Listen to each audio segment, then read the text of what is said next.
EPF অ্যাকাউন্টে ভুল তথ্য থাকা এখন আর কর্মীদের জন্য মাথা ব্যথার কারণ হবে না। একসময় নাম বা লিঙ্গ সংশোধনের জন্য মাসের পর মাস পিএফ অফিসের চক্কর কাটতে হলেও employees provident fund organisation EPFO সেই প্রক্রিয়াকে আমূল বদলে দিয়েছে। একটি সাম্প্রতিক বিজ্ঞপ্তির মাধ্যমে তথ্য সংশোধনের নিয়মকে অনেক বেশি সহজ ও কর্মীবান্ধব করে তোলা হয়েছে। 18টি নথির তালিকা প্রকাশ।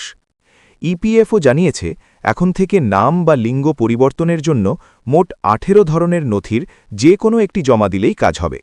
এর আগে নির্দিষ্ট কিছু নথির অভাবে অনেক কর্মীকে সমস্যার সম্মুখীন হতে হতো। নতুন নির্দেশিকা অনুযায়ী বৈধ নথির তালিকায় রয়েছে পরিচয়পত্র, passport, driving licence, PAN card বা ই-প্যান, ভোটার আইডি বা ই-ভোটার আইডি, শিক্ষাগত নথি, school leaving certificate SLC, transfer certificate TC, SSC certificate বা মার্কশিট, সরকারি নথি, ration card, PDS photo card, SC ST OBC certificate, অন্যান্য ব্যাংক পাসবুক ফটোসহ কেন্দ্র বা রাজ্য সরকারের সার্ভিস ফটো আইডি কার্ড, পেনশনভোগী ফটো কার্ড। নাম ও লিঙ্গ সংশোধনে বিশেষ গুরুত্ব। নামের বানান ভুল বা সম্পূর্ণ নাম পরিবর্তনের ক্ষেত্রেও স্পষ্ট গাইডলাইন দিয়েছে ইপিএফও।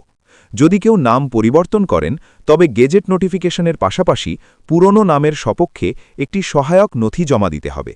এছাড়া ট্রান্সজেন্ডার কর্মীদের জন্য ট্রান্সজেন্ডার পরিচয়পত্রকে বৈধ নথি হিসেবে স্বীকৃতি দিয়ে এক অনন্য নজির গড়েছে সংস্থাটি। দ্রুত মিলবে সমাধান। দেশের সমস্ত পিএফ অফিসকে এই নতুন নিয়ম অবিলম্বে কার্যকর করার নির্দেশ দেওয়া হয়েছে।